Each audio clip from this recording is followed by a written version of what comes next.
This is The World This Weekend. Hello, I'm Kieran Outshorn.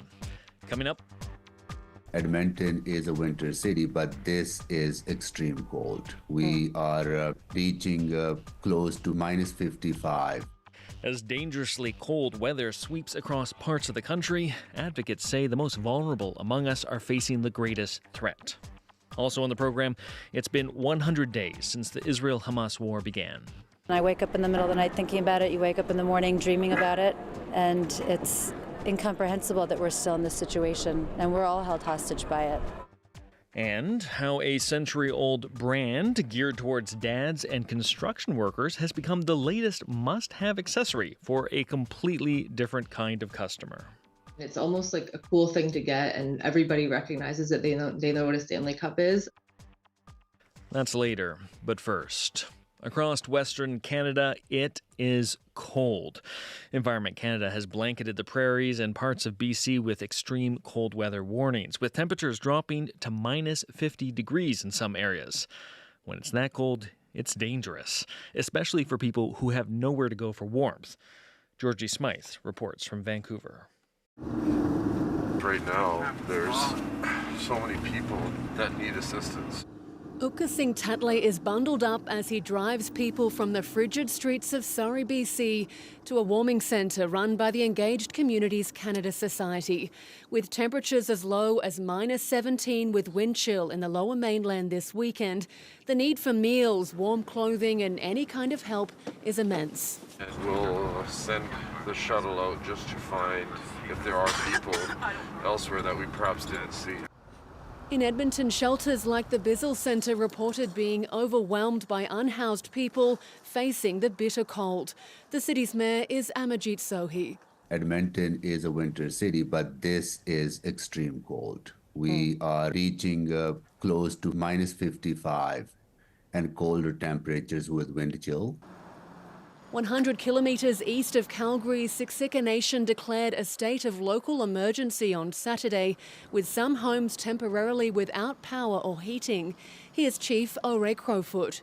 We want to have a place, especially with this extreme cold, if the furnaces go out again, the grid goes down or whatever it may be, for whatever time it is, there's at least a place to go.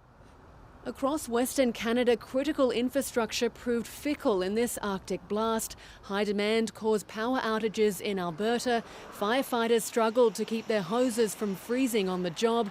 And in BC's interior, a heating system failure caused the temperature inside an emergency department to drop to minus 6. Jerry Desolé is the Executive Director of Clinical Operations at Royal Inland Hospital in Kamloops. And we were able to move patients to another area that was warmer and did some work about putting some more blockades so that cold air won't be coming in. The Arctic outflow that was pushing cold air through the west has now lost most of its strength, and temperatures should begin to climb in the next few days. Georgie Smythe, CBC News, Vancouver. Well, the frigid weather is sending shivers through U.S. politics. Republicans in Iowa will decide tomorrow which candidate they want to see run in November's presidential election.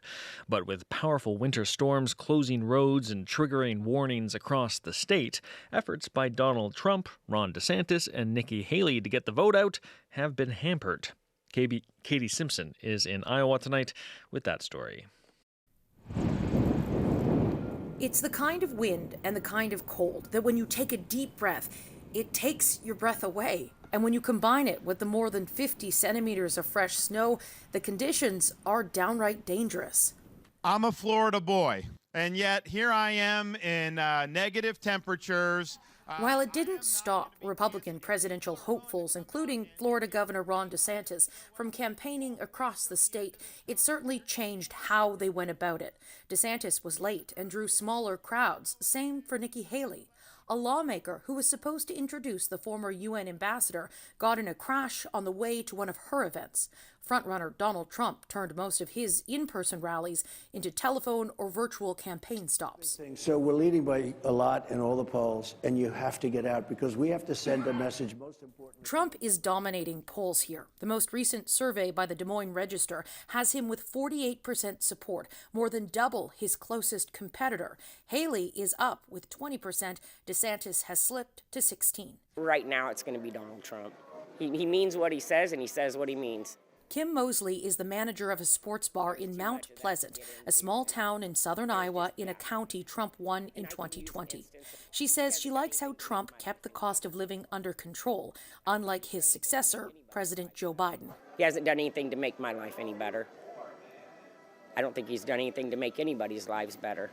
Because Trump is expected to easily win this state, unusually close attention is being paid to the race for second. I was a Trump guy for the last couple of things, and I think it's time to start looking. Retiree Mike Bronner is supporting Ron DeSantis. He doesn't like how Trump has behaved in the past few years, even though he does like Trump's socially conservative policies. To me, DeSantis has a lot of the elements that Trump has as far as his views. DeSantis is under intense pressure to deliver a strong second-place showing and to try to convince voters he can catch up to Trump. His campaign has struggled, and in certain states, Nikki Haley is surging past him. If DeSantis can't build momentum in Iowa, his campaign will face serious questions about whether it's time to pack it in. Katie Simpson, CBC News, Mount Pleasant, Iowa. Canada's immigration minister says he wants to rein in the number of foreign students and workers coming here. The aim is to help ease the national housing crisis, but as JP Tasker tells us, finding the right balance may be difficult. And I think the challenge with the non-permanent resident targets is there are none. Immigration Minister Mark Miller says he will soon impose limits on the number of foreign students in Canada. And he has a message for the provinces that count on them for higher tuition rates. And we need to signal to them that the bar's closed and we need to figure this out. The country added 800,000 non-permanent residents last year, according to federal data, a figure driven by students and temporary foreign workers. We have to take a look at that and rein it in many areas. According to documents obtained by the Canadian press, bureaucrats warned the government 2 years ago a surge of migration would drive up home prices. The Liberal government pushed ahead with its ambitious targets. Obviously, you need to build homes if you're going to bring in people. Conservative leader Pierre Poilievre is suggesting a government led by him will take in fewer people. We need to make a link between the number of homes built and the number of people we invite as new Canadians. The campus is completely full, so we are... Jovial Arlachi Osunda is a student at the University of Moncton and president of the International Students Association. She says the total lack of homes is a major issue, but is concerned about the stigma on students like her. I feel it is pretty unfair to use them as scapegoat to explain the wrong decisions that our political actors took in the past. Mikhail Skuterud is a professor of economics at the University of Waterloo. He says without some sort of limit, popular support for immigration will collapse. We're exceptional in the world in being pro-immigration, but ignoring those trade-offs, I think, risks undermining that long-standing consensus that we've had in Canada. The government faces a tough balancing act, appeal to voters who want to see the number of newcomers curbed amid a housing affordability crisis, while keeping levels relatively high to prop up an economy that depends on immigration. JP Tasker, CBC News, Ottawa. 2 female Iranian journalists who were jailed on charges related to protests in the country have been released on bail. Nilufar Hamidi and Ilahe Mohammadi were sentenced to 13 and 12 years by the Iranian Revolutionary Court back in October. They've been imprisoned for the past 17 months. The charges were in relation to their coverage of Mahsa Amini, a Kurdish-Iranian woman who died in police custody in 2022.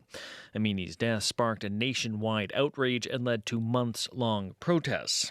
The 2 journalists are now awaiting their appeal verdict and are banned from leaving the country.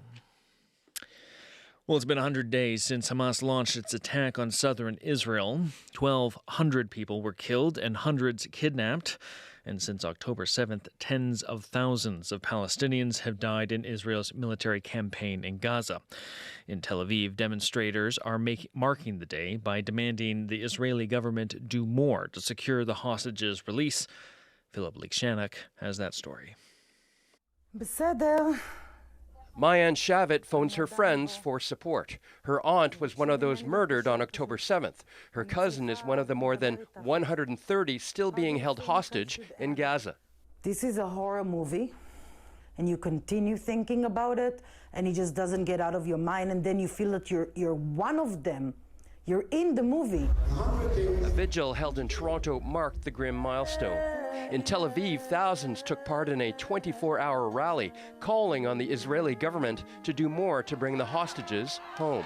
Rebecca Bardak came from Jerusalem. And I wake up in the middle of the night thinking about it. You wake up in the morning dreaming about it. And it's incomprehensible that we're still in this situation. And we're all held hostage by it.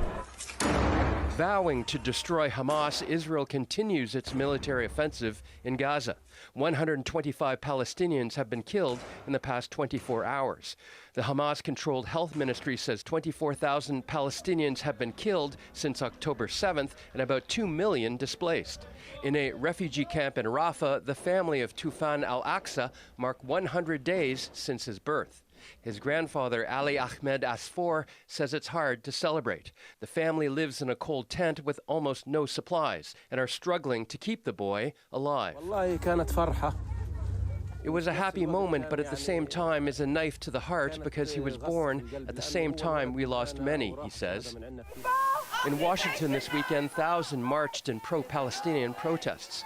Sophia Ali came from New Jersey. We don't want any more children dying. We do not want any more women being killed. We don't want any men being killed. Meanwhile, judges at the International Court of Justice are deliberating South Africa's case against Israel, labeling the offensive in Gaza as genocide, a charge that's being vigorously challenged by Israel. Philippe Chanok, CBC News, Toronto. 5 Canadian members of Parliament begin a week-long visit to Jordan and the West Bank today to meet with Palestinian refugees and progressive Israeli groups. 3 of the MPs are from the NDP and 2 are Liberals, including Salma Zahid, chair of the Canadian Palestinian Parliamentary Friendship Group. What we have seen in the last 3 months is that there is a humanitarian crisis in that region, and the situation in West Bank also has been worsening. I think it is really good to be on the ground to see and talk to some of the impacted families. The trip is sponsored and paid for by the Canadian Muslim Vote, a registered non-profit Muslim charity.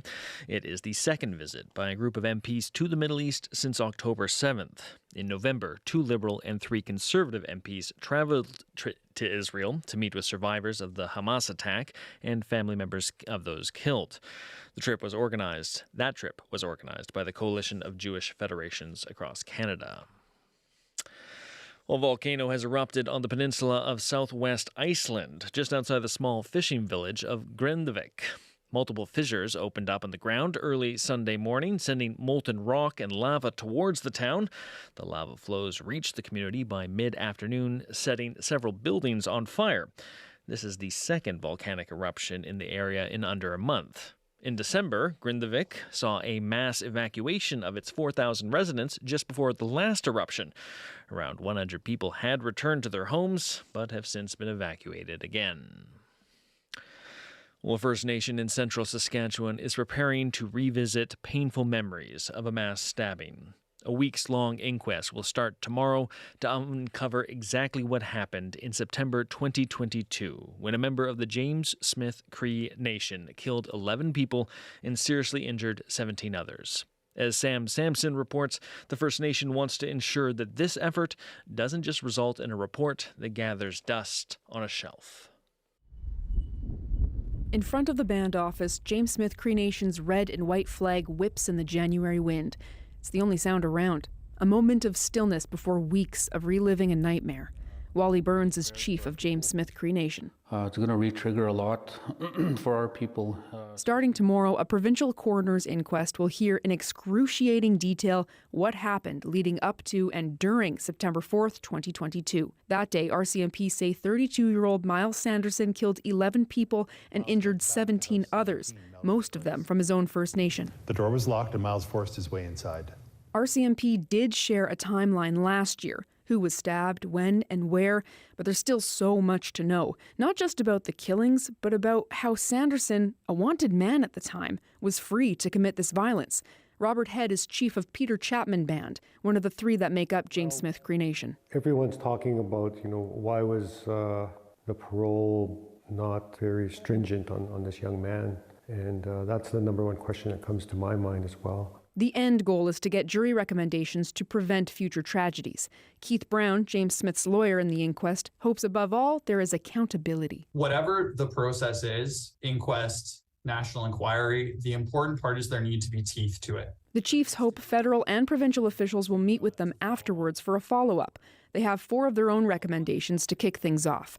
Self-administered policing on their First Nation, improved in-custody programs to help First Nations members address issues like trauma and addiction, better systems to alert First Nations when a member is released from custody, and effective programs to reintegrate offending members back into First Nations. Brown says the inquest process could use an upgrade too. There's no conception really in the legislation right now of thinking about Indigenous governments as equal partners in corrections and parole matters for their own members. And I think that's something that really needs to change as a matter of reconciliation between the Crown and Indigenous peoples. The families who live in James Smith are protecting their privacy as much as possible before the inquest, leaving Chief Wally Burns with one plea. I'd just like to ask our country, Canada, for many prayers for our people. Because weeks of going back through their trauma could require support. Sam Sampson, CBC News, Melfort, Saskatchewan.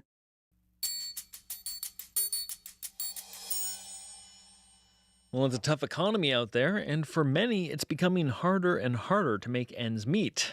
And that feeling, well, it's not just anecdotal. Recent data from Statistics Canada shows that as many as 1 million more people are working more than one job. That reality was the inspiration for The Grind, a series of stories by our colleagues at CBC Newfoundland and Labrador.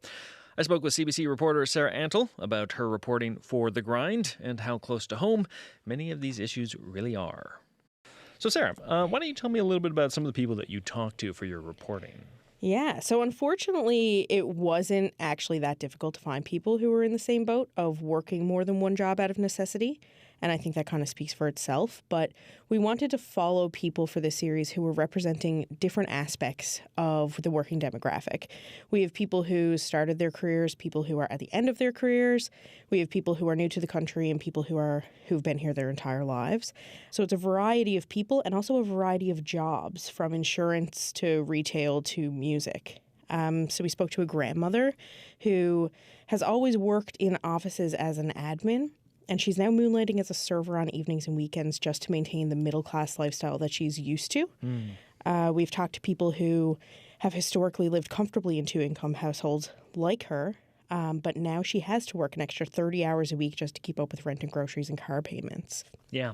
You know, one of the interesting things from this reporting was that you are also someone who is working multiple jobs as well. Yeah. Talk to me a little bit about that and how that sort of got incorporated.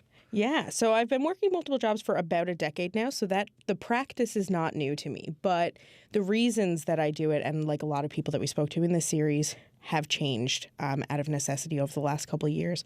So I used to do it to save money, to keep myself busy, to keep myself involved in different works that I was just interested in. And now, like everyone else, I'm kind of struggling to keep up with the sky-high prices. So it's a continuing practice for me, too. I'm curious if we have a sense of whether this trend is something that we can expect to continue or even get worse in the coming years.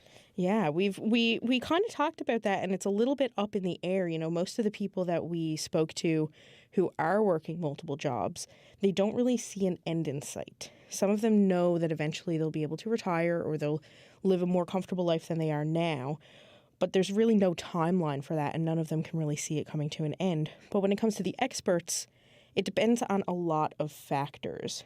Will the job market shift and change in the next couple of years? Will the cost of living decrease? Will there be more governmental supports for people struggling with income insecurity? Will there be an AI takeover that has like mass job layoffs? Right. So it's kind of up in the air. We're not quite sure right now. And some of them have said that we've seen similar labor struggles in the past, but it really depends on what happens in the next couple of years. Okay, last question. In your reporting, is there anything that's being done to try to reverse this trend or to address it, or is it just something we're just going to have to, ride out and hope that the market gets better?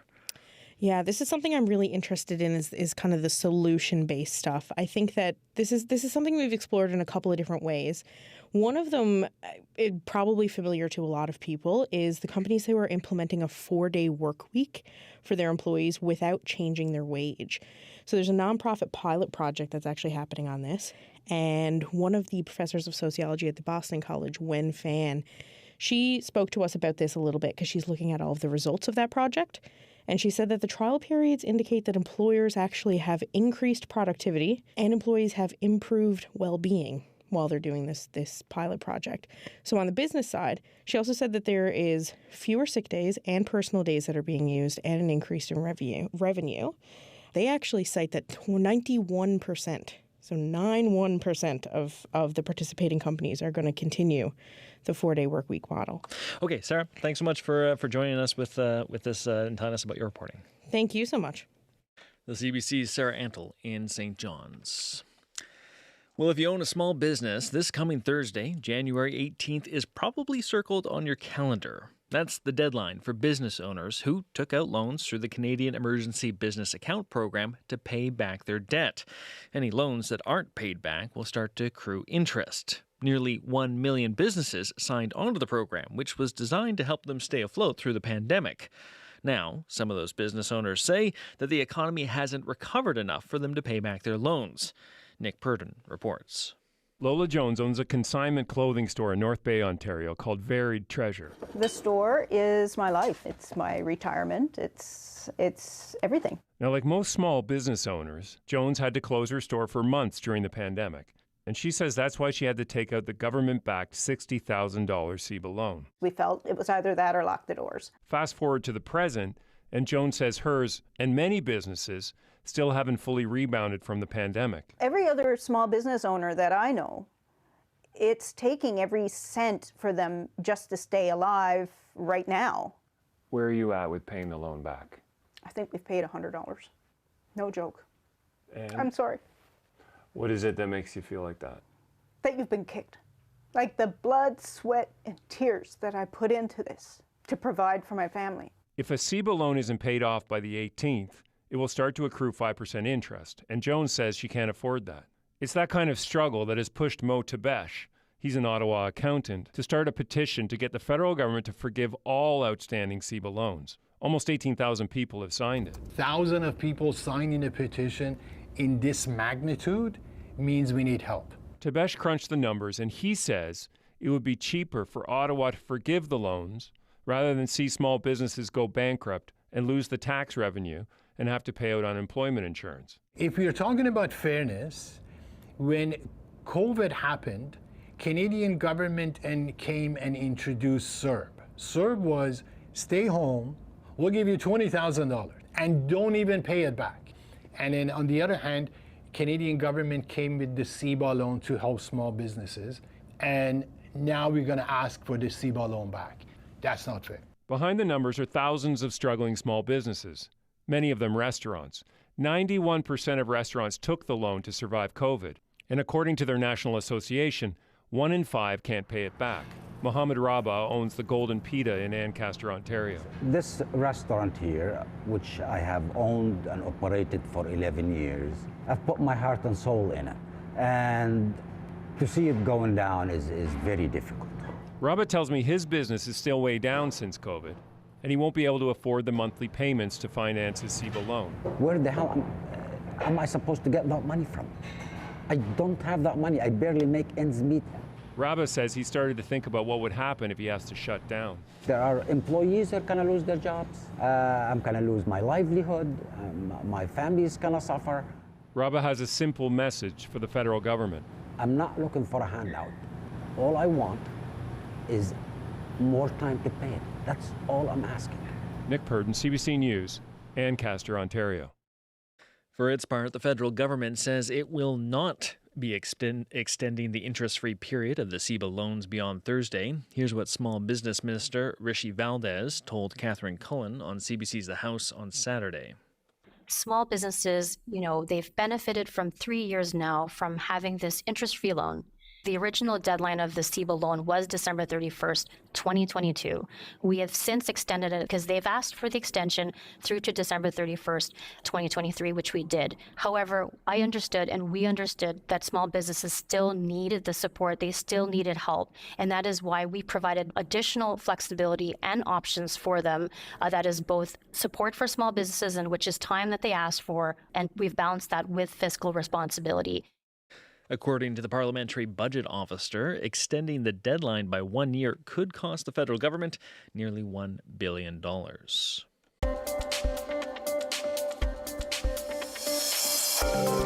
This is The World This Weekend on CBC Radio. I'm Kieran Outshorn. You can listen to this program anytime on the CBC Listen app or on the CBC News YouTube channel. And starting Mondays, you can download a special curated edition of the program featuring our favorite stories from the weekend.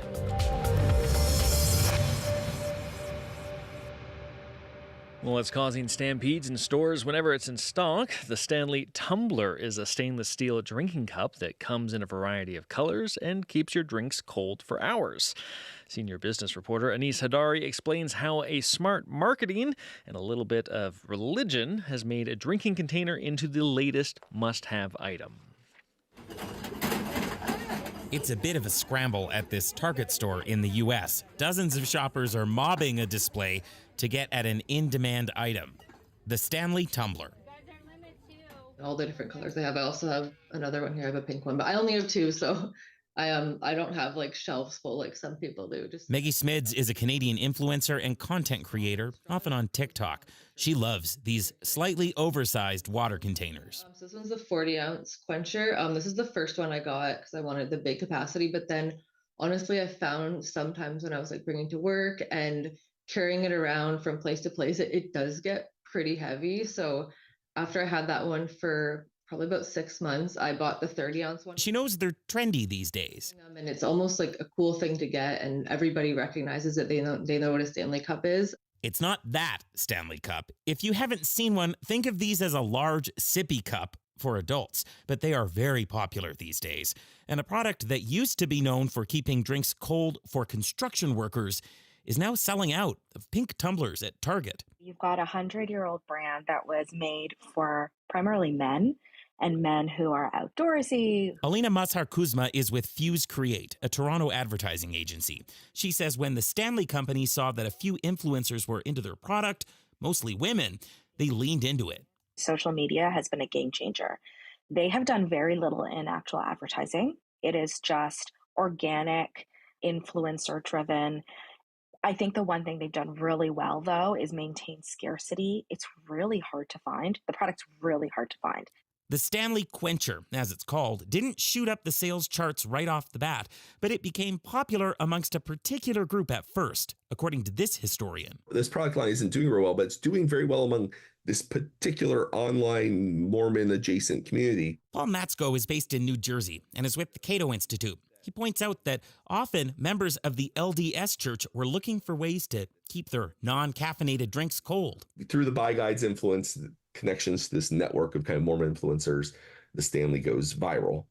And that's kind of how we get to this moment now where the Stanley was the ubiquitous present. As for whether he thinks this trend will last, history tells him it's unlikely once a product hits exposure like this. If you surf TikTok now, creators will talk about the Stanley Tumbler was cool as long as it was niche, but now everyone has one. So the popularity of this cup may have already overflowed. Anis Hadari, CBC News, Calgary.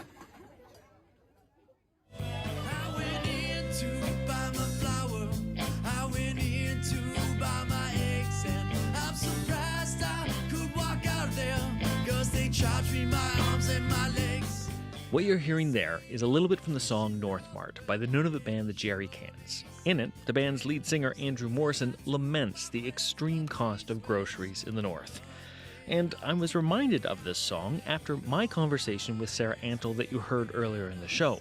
You see, the song was released about a decade ago, which was right around the time that I started working with Andrew at CBC News. At the time, he was working 2 jobs, as the producer of the local morning show and as the frontman of the Juno-nominated band. And as Sarah told us, whether you're trying to keep your creative career afloat or just trying to get by, working multiple jobs is a reality for more and more people, including this artist.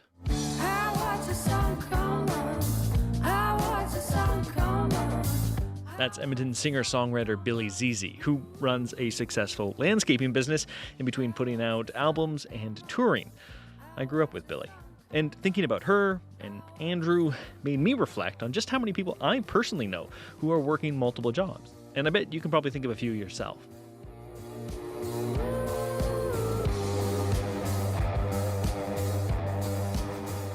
Okay, that's it for this edition of The World This Weekend. I'm Kieran Houshorn. Thanks for listening.